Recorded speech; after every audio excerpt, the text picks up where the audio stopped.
Educação Castilhense tem. Como a nossa equipe ela é ampla, abrangente, forte, corajosa, porque todos que aqui estão se comprometem com algo muito importante, que é o desenvolvimento humano. E quando a gente fala de desenvolvimento humano, nós estamos falando de pessoas, nós estamos falando de sentimentos, nós estamos falando de comportamento, nós estamos falando de transformação. Transformação do nosso meio, transformação da nossa sociedade.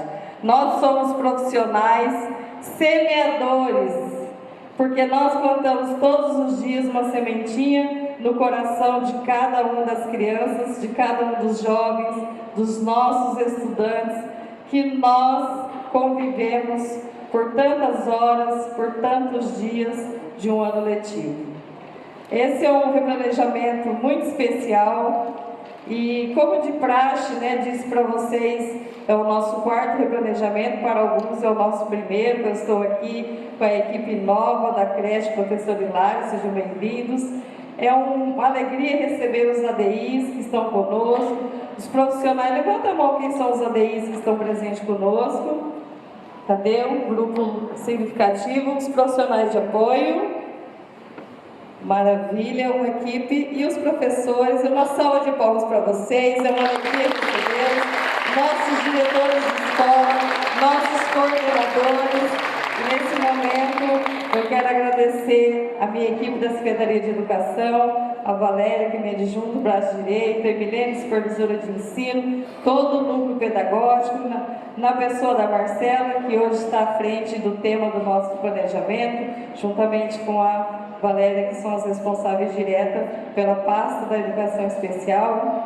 Quero agradecer também a Rosângela, nossa psicóloga da rede, pelo belíssimo trabalho, os professores da sala de AE, o Roberto e a Irlandes, que hoje se dispuseram a vir e conversar um pouco com a nossa rede, de um assunto tão importante que nós estamos falando, que são as nossas crianças, os nossos alunos que requerem de nós que a gente consiga acompanhar o olhar diferente que eles têm para o mundo, porque diferentes todos nós somos, e é a diferença que nós somamos.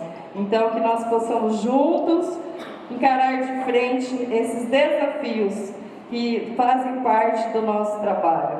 Quero agradecer o músico Alex, quero agradecer o Luiz, que abrilhantaram aqui o início da nossa manhã, porque música é arte, música é alegria. Eu quero agradecer os recreacionistas que aqui estão também conosco, faz parte dessa equipe. Quero agradecer a minha equipe técnica, a Lourdes, o Fausto, que estão todos aqui. Obrigada, viu, Lourdes?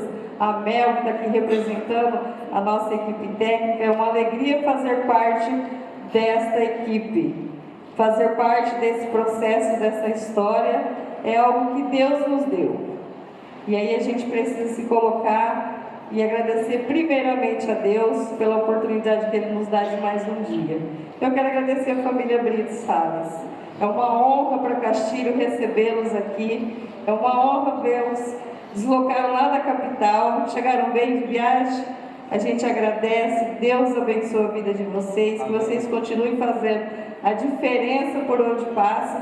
Doutora Ana, é isso? Anitta, Alexandre e o Nicolas. Muito obrigada, viu, Nicolas?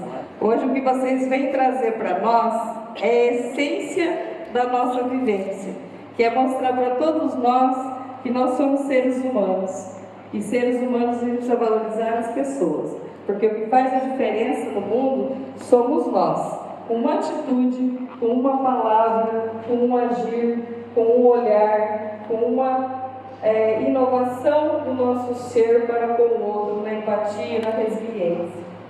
Aqui na Secretaria de Educação, nós iniciamos essa gestão em 2021, nós estabelecemos um projeto todas as segundas-feiras.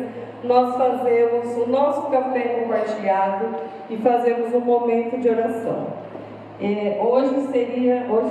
Estamos computando hoje a 87ª segunda-feira, 187 segundas-feiras que aqui estivemos, estamos hoje completando isso, e nós fazemos toda segunda-feira uma oração. Eu gostaria de pedir a permissão de vocês, que a gente possa fazer junto. Eu sei que tem muitos de vocês que já vivenciaram esse momento aqui conosco, então eu peço que a minha equipe que está aí venham todos e vamos fazer junto. Quem pudesse colocar de pé, numa só fé, num só Deus que todos nós servimos, independente da religião, porque eu creio que com Deus nos nossos corações, com amor e com a dedicação que a nossa rede tem, o nosso Castilho vai ser cada vez melhor. Eu creio nisso. Vamos orar?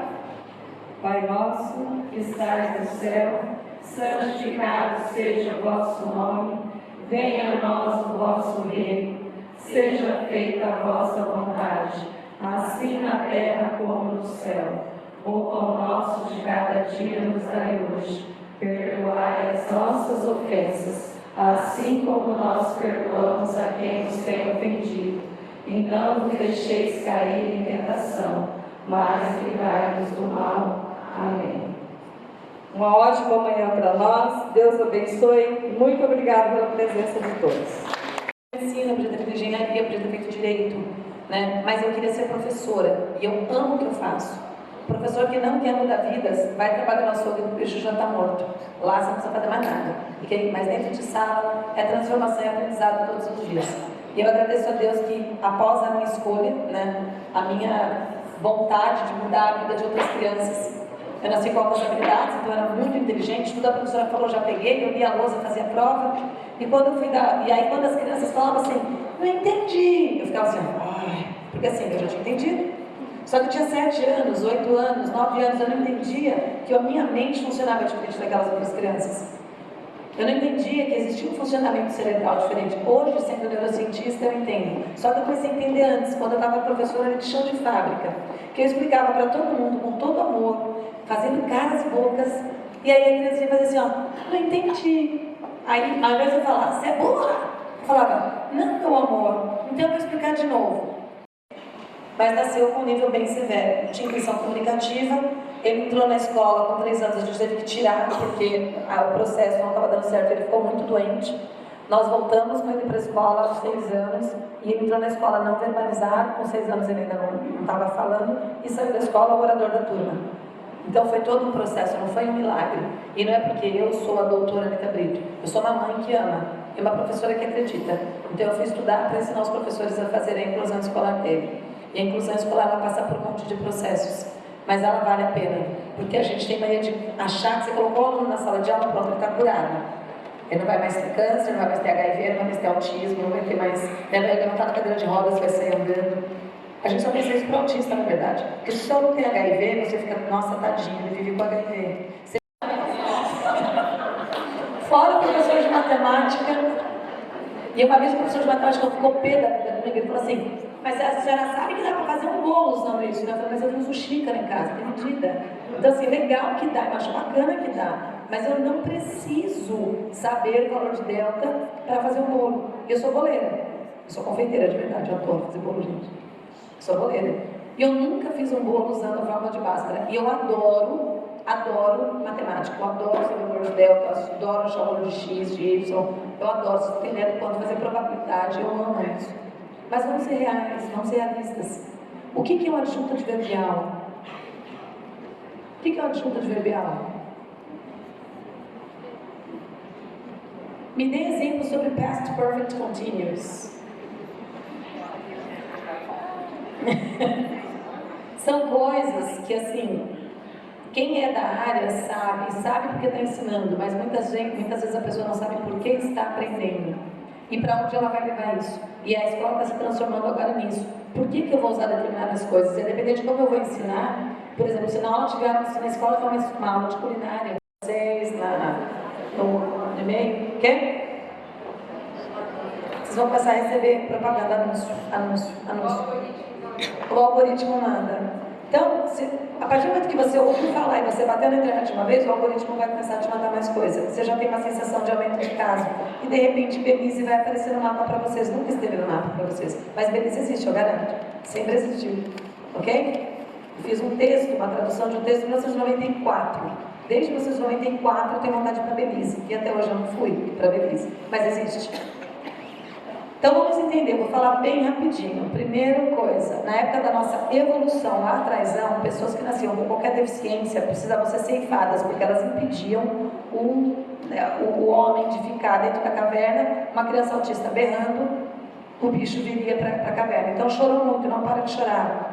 Não tem como? Elimina. Nasceu sem uma perna? Elimina.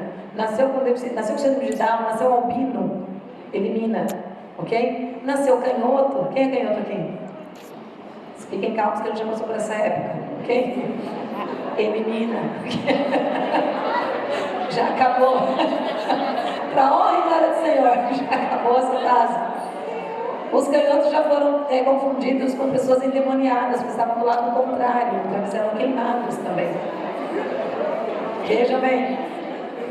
E os autistas, eles sempre foram eliminados com toda a história, não vou ficar contando tudo aqui. Foram colocados em Roma, na época da Roma Antiga. Se eu falasse para o imperador, olha, meu filho nasceu assim, não para de chorar, ele fica batendo as mãos para frente e para trás com o corpo, ele não come nada, ele não consegue sair das fraldas, o imperador falava, você pode matar seu filho. Eu falava, então tá bom. E ela matava porque ninguém sabia o que era. No período colonial aqui no Brasil, quando começaram a colonizar o Brasil, a gente não podia sair na rua com o nosso filho com deficiência. Se saísse, ele ia para uma santa casa e eu era presa. Depois colocaram os manicômios, e a gente tem aquela história horrível de Barbacena que infelizmente é famosa, né? E até hoje tem manicômio assim no Brasil com gente sendo morta e tudo mais, tá? Só para resumir a história, a gente parou de matar. Se parou de matar, o que vai acontecer? Vai aumentar o caso. Começa daí. Parou de internar e parou de esconder. Então as pessoas falam assim, ai, mas eu nunca vi tanto autista, porque estava tudo trancado, estava sendo morto, enclausurado, trancado dentro de casa, era a vergonha da mãe. Ai, aquela tia sua que tem um filho com problema, ai, tadinho, né? Ele tem problema, né? Então era sempre assim, essa tia nunca aparecia nos churrascos. Essa tia nunca ia para casa, porque ela tinha que ficar cuidando do filho dela com problema.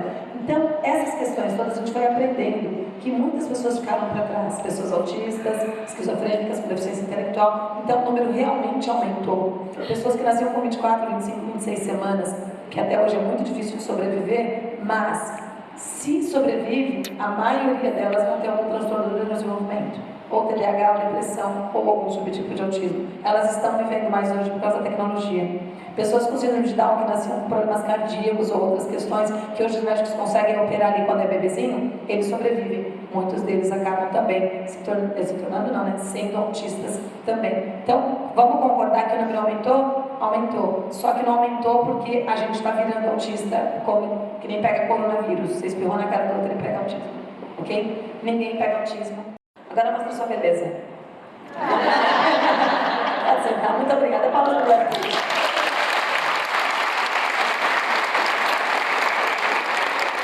É muito fofinho. E não vai ver. Se vê sentado assim no ponto de ônibus, você vai dizer, olha, um autista.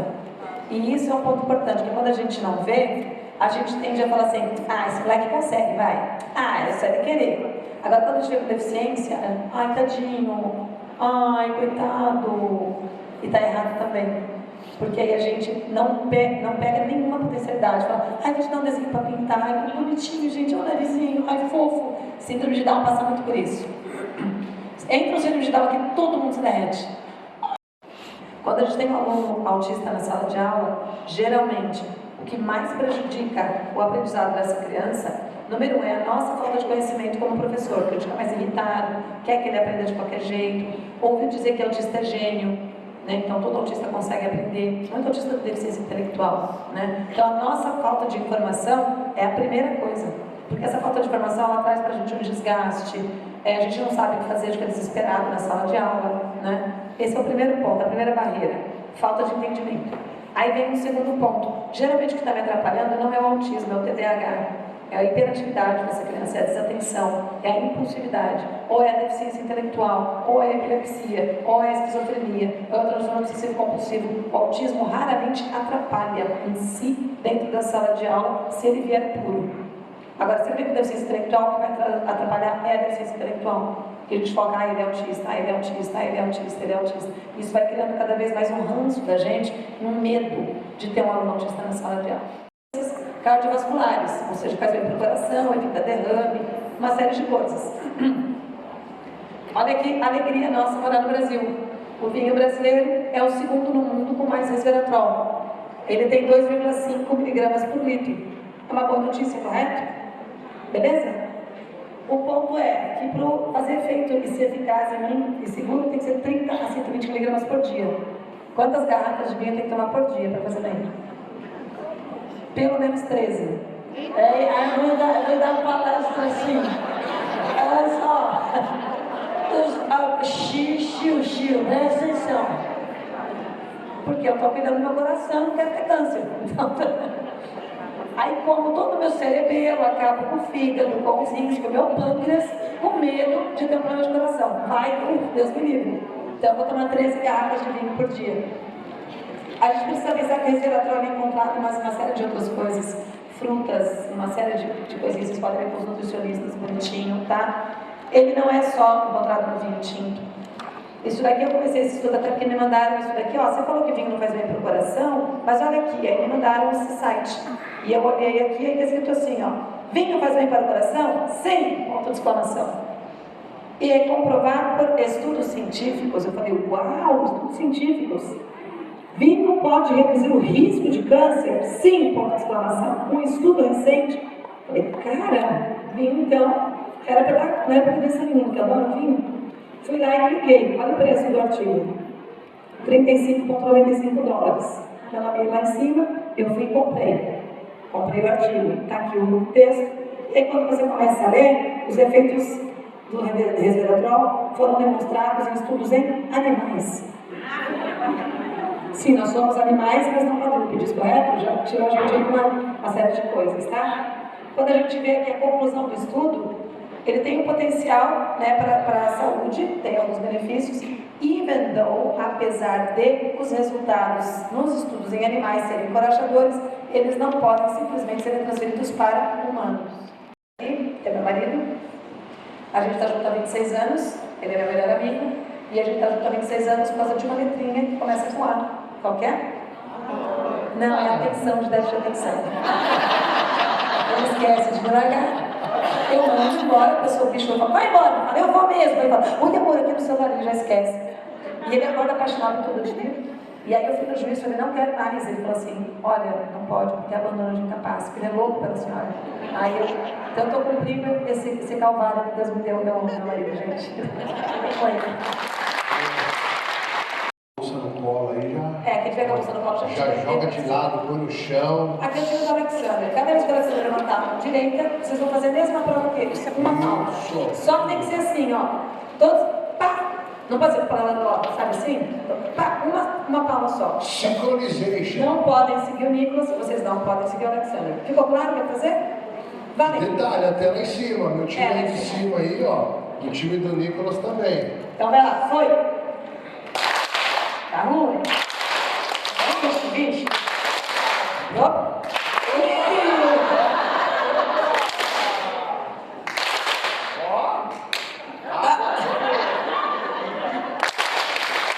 Isso. Olha isso.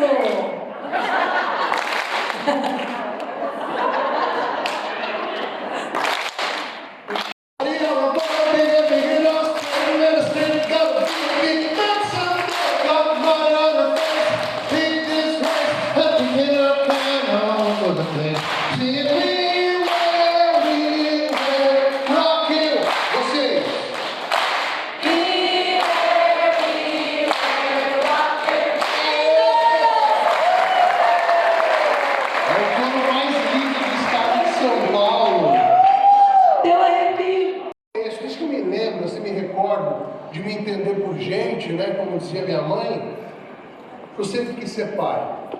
A ideia de ser pai sempre fez parte da minha vida. Então, quando eu descobri que eu seria pai, foi o maior presente que a vida pode me entregar. Eu, cara, eu queria ser pai. Eu vou ser pai foi o maior presente que eu poderia ter recebido. E é engraçado, porque aí a gente começa a idealizar os futuros.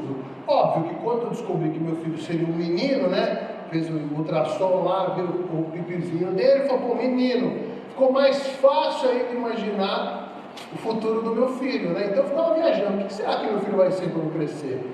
Será que ele vai gostar de música igual eu? Será que ele vai ser um advogado? Será que ele vai ser um engenheiro? Será que ele vai ser um médico, né? E aí a gente vai subir na régua, porque sonhar não paga nada, né? Acho que meu filho vai ser jogador de futebol. Não, mas se ele for jogador... Eu não sei se vocês têm essa experiência, mas é engraçado, né, cara? O pai, na verdade, tem pai que enjoa junto com a mãe, né? Ah, eu via ela vomitando, eu já embarcava também. Se o almoço não tivesse sido muito bom, já. E aí, outra coisa que eu fazia, eu cantava na barriga do meu filho. Fazia massagem, né? Não tem aquelas, né? Fazia massagem, chutando a barriga. É um jogador de futebol, né? Vai ser um excelente atacante. Passava aquele óleo para não dar estria na barriga. Qual que é o nome daquilo ali? Óleo de amêndoas, né? Passava, besuntava minha esposa com aquilo. Aproveitava, passava em mim também, sempre ficava gordo, e besuntava também. Bom, se eu não sei se a cor aquilo não funciona, né? Descobri da pior maneira, tive que ficar com aquela situação toda melecada para saber. Não adianta nada isso aí. Mas beleza, cortando até para a história não ficar muito. Falo inglês melhor do que o português, então não tenho dificuldade. Enquanto isso eu tocando o barco lá, eu não sentia, eu não me opunha a nada que ela estava fazendo. Mas aí ela chegava para mim e falava, amor, vamos em tal lugar? Eu levava, né? Eu era um cara assim participativo, como um Uber, na verdade, né? Eu era um Uber, eu fui o primeiro Uber do Brasil, talvez do mundo. Devia ter registrado essa ideia, eu estava rico hoje. Mas também vocês não estariam tendo o prazer de me conhecer, né? Não tem isso. E aí o que acontece? Eu falei, cara, vamos, não tem problema nenhum. E meu filho foi crescendo. Chega uma hora que a gente compara o nosso filho com as outras crianças, não é verdade? A grama do vizinho parece sempre mais verde do que a nossa. E aí eu comparava meu filho. Aí as crianças brincando lá de pega-pega, correndo, daqui para lá, e meu filho olhando para a parede, assim, 2 horas direto, no canto da parede. Ou olhando para o ventilador horas, ou rindo horas, ou chorando horas a fio. Falei, cara, tem alguma coisa errada. E aí a gente voltou nos médicos, aí os médicos falaram, né, que realmente tem alguma coisa aí, cara. Teu filho é autista. Muito provavelmente ele está no espectro do autismo. Mas ó, já vou alertar, não tem muito o que fazer, cara. O autismo é assim mesmo. Você vai gastar uma grana aí, vai descabelar, mas não tem muito o que fazer. Teu filho vai ficar sempre assim. Aí eu falei, meu Deus do céu, e agora? Fui buscar uma segunda opinião. Cheguei no outro médico, e aí, doutor? Falou, cara, seu filho não fala. O Nicolas não falava mesmo, pessoal. Ele era no verbal, ele não tinha oralizado ainda. Não fala, doutor. Cara, provavelmente ele nunca vai falar. Você nunca vai ouvir, você nunca vai conversar com o teu filho. Nossa, eu fiquei desesperado. Aí cheguei no outro médico, o médico olhou e falou assim, Alex, cara, autismo você vai tocando do jeito que dá, quando você morrer, você tem que esperar, orar a Deus para ter alguém que vai ficar aqui e cuidar do teu filho quando você não estiver mais aqui por ele. Nossa, eu fiquei arrasado. Aí cheguei no médico assim, acho que o cara viu meu semblante e falou, meu, esse cara tá vindo já de outras batalhas, jaconeira, não dormia mais, ferrado. Aí ele falou, cara, vou ter uma empatia com esse cara. Alex, chega aí, meu, senta aí no consultório. Conversa de papo de homem para homem, cara. Você já pensou em ter um outro filho? Eu falei, doutor, mas o que eu faço com esse? Eu jogo fora? Né? Pessoal, foram coisas que aconteceram com a gente lá atrás. O problema é que em 2024 acontece isso também. Tem hora que acontece isso, pessoal. Isso assim, isso aconteceu num cenário lá atrás, já era terrível. Aconteceu hoje em 2024, é mais complicado ainda. Escola, igreja, grupo, comunidade de bairro, comércio, aí a gente extrapola, o externo. A Anitta pegava o Nicolas, com 8, 9 anos, levava ele no raio de 50 metros da nossa casa e apresentava ele em todos os comércios. Olha, esse aqui é o Nicolas, ele não fala, se ele entrar aqui e pegar um salgadinho e sair correndo, pelo amor de Deus, não chama a polícia, meu marido passa aqui no final de semana e acerta. Se ele chegar aqui com 50 reais e pegar só uma bala e sair correndo, guarda o troco, porque vai fazer falta para nós também. E assim foi, a gente começou a criar uma rede de apoio. E aí a gente chegou dentro da escola, a escola falou assim, cara, a gente não sabe o que vai fazer. Mas se vocês quiserem ajudar, a gente joga, a gente ajuda. Com a Constituição Brasileira debaixo do braço, 7 anos antes da Lei 12764, que reconhece o autista como pessoa com deficiência. A gente estava incluindo o Nicolas. O Nicolas é talvez o autista de nível 3 de suporte. Naquela época a gente falava autista severo, né? Com um grau de severidade muito grande. Primeiro a ser incluso numa escola regular. Pelo menos, não estou falando que eu tenho absoluta certeza disso, mas pelo menos o que eu sei, ele é o primeiro de nível 3 de suporte que foi incluso numa escola regular, pelo menos no Brasil. E aí a escola falou, cara, a gente não sabe o que fazer, a gente foi para dentro da escola. Fazer aquilo que a gente não ia desistir, e viu que a gente estava afim de fazer aquilo acontecer. E quando a gente consegue fazer as coisas a 4 mãos, pessoal, a probabilidade de dar certo é muito maior. Durante 6 meses, escuta o que eu vou falar para vocês, ó. Durante 6 meses, eu levava meu filho na escola e ele ficava 5 minutos dentro da sala de aula. Era o que ele conseguia ficar. Quantas vezes vocês acham que eu pensei em desistir em 6 meses? Todos os dias, porque eu não sou um cara especial. Eu sou um cara, um mestre, um guru.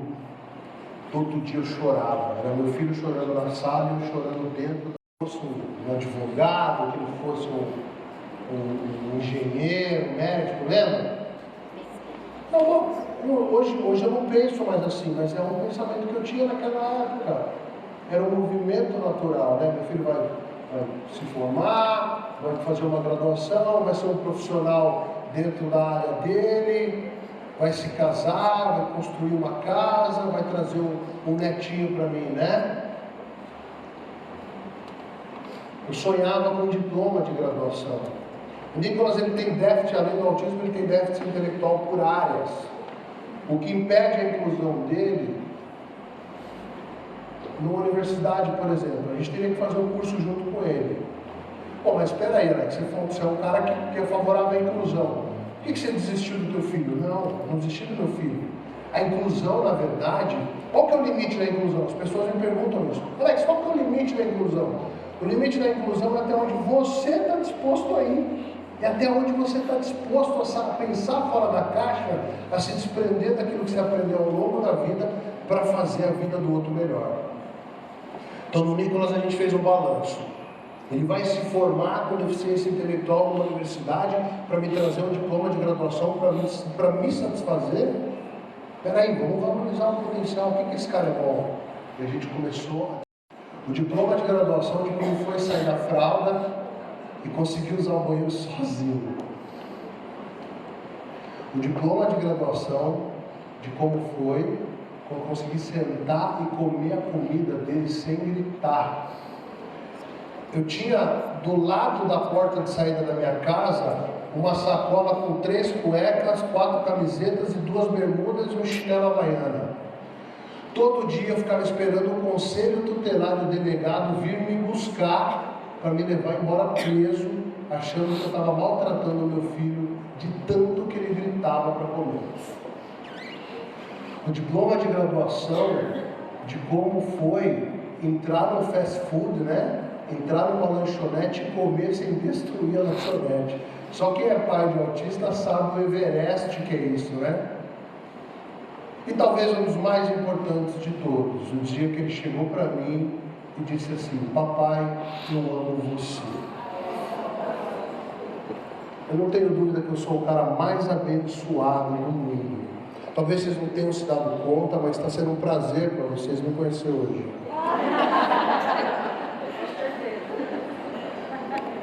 Pessoal,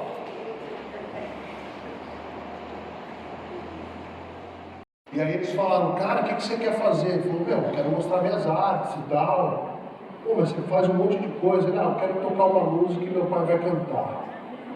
E aí sobrou para o pai ter que ir lá cantar. O menino que não falava, né?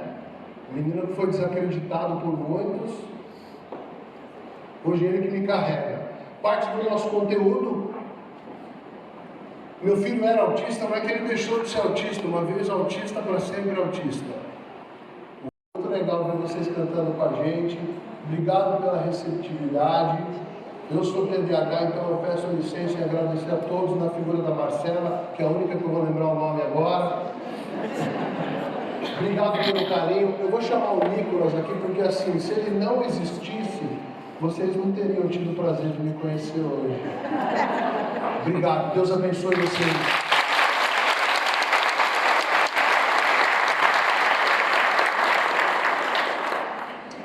Oi, gente, tudo certo? Bom dia. Para quem não me conhece, o meu nome é Nicolas Brito Salles. Eu sou filho da doutora Anitta Brito e do Alexander Salles, que é esse casal super fofo que vocês estão vendo. Eu tenho 25 anos de idade, eu tenho autismo e eu sou palestrante, fotógrafo, escritor, assistente terapêutico e artista plástico.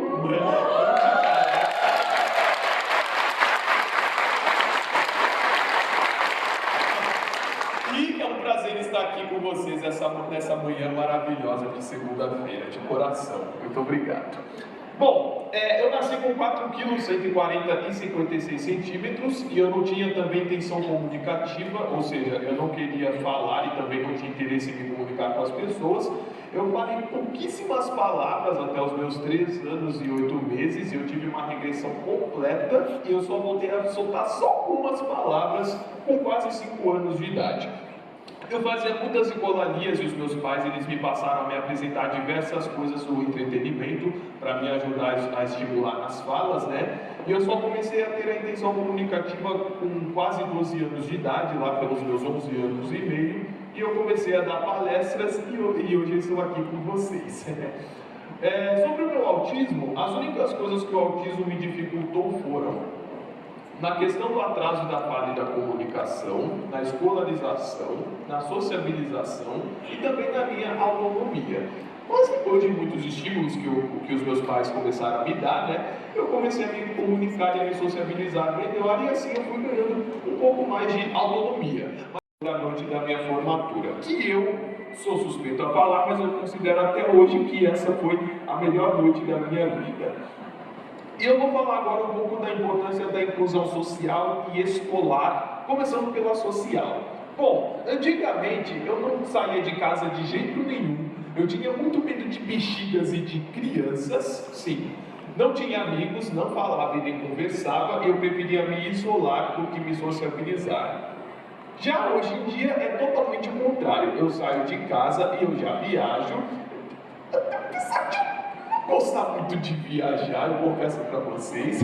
Eu não tenho mais tanto medo de bexigas e de crianças como antigamente. Tenho muitos amigos. Até que chegou esse dia, e aí depois ela viu que todos os exercícios estavam em branco. E aí depois ela já veio falar comigo com calma, né? Sem me dar bronca. Ela já veio me falar, mas Nicolas, tá tudo em branco. E eu já respondendo chorando, mas eu fiz aqui, ó! O que acontece, gente? Eu, de fato, eu tinha feito a lição, de verdade, só que tem um porém. O livro, ele estava me perguntando, você aceita um desafio? E eu respondi, não.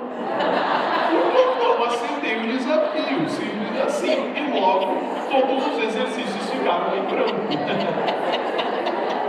Bom, e essa foi uma prova de geografia que eu tinha feito no segundo ensino médio, vale ressaltar que foi no segundo ensino médio, e teve a seguinte questão, que estava me perguntando o seguinte, qual que é hoje em dia eu já sei o significado das siglas, né? Produto Interno Bruto e Produto Nacional Bruto, mas naquela época eu não sabia. E aí eu respondi a seguinte questão, qual que é a diferença entre o PIB e o PNB? Eu coloquei o I e o N. Simples assim.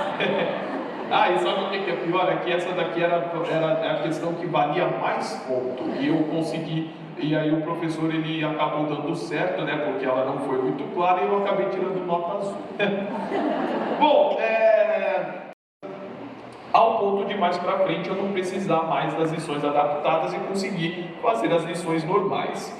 E tem coisas aqui, por exemplo, que se encaixam no mundo da biologia, como, por exemplo, o próprio cogumelo do Mario. Não tem o cogumelo do Mario, para quem já jogou Mario, né? O Mario está pequeno e aí você pega e ele cresce. Então, para quem não sabe, esse cogumelo, ele existe na vida real. Tanto que os desenvolvedores do jogo se inspiraram nesse cogumelo que existe para colocar no jogo. E ele tem um nome, o nome dele é bem feio e bem estranho, mas ele tem um nome. O nome dele é Amanita muscaria. Você chega perto dele, ele não é tóxico, porém, se você comer, se você ingerir ele te dá um efeito psicológico. O autismo ele me atrapalhou na escolarização, na sociabilização. Eu acho que o autismo também me trouxe bastante vantagem de ter um pouco do atraso da minha fala para não desenvolver comportamentos transgressores na minha adolescência, né? Vamos dizer assim. Então eu acho que o autismo me ajudou bastante nisso. Esses daqui são todos os meus diagnósticos. Eu não fui diagnosticado só com autismo. Além do autismo, eu fui diagnosticado com TME, deficiência intelectual leve por áreas, ansiedade, descalculia, transtorno motor leve, TDAH. E aí, segundo uma certa doutora especializada, ela que falou isso, escreveu isso, né?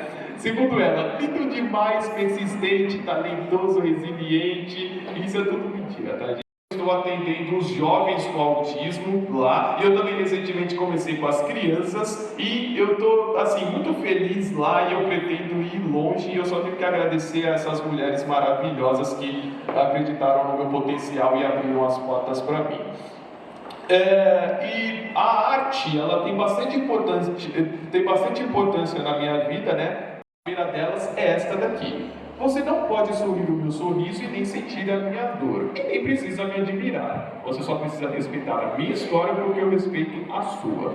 Hoje eu não sou nem metade de tudo que eu posso ser. E a minha favorita, que eu mais gosto, e eu acredito que seja mais importante, nós temos que lembrar que nem todo ser humano é autista, mas todo autista é ser humano. E cada autista é único. É isso.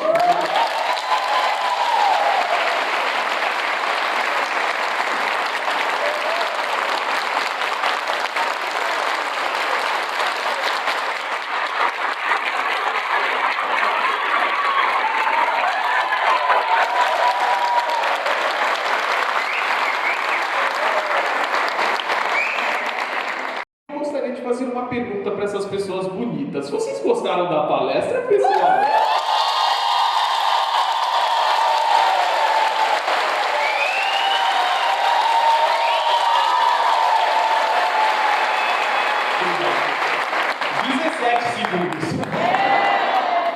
E me emociona de saber que cada um de nós tem uma história para viver nessa vida e que a nossa história vale a pena. Muito obrigada, amigos. Muito obrigada, doutora Anitta. Muito obrigada, família Brito Salles. Muito obrigada, Alexandra.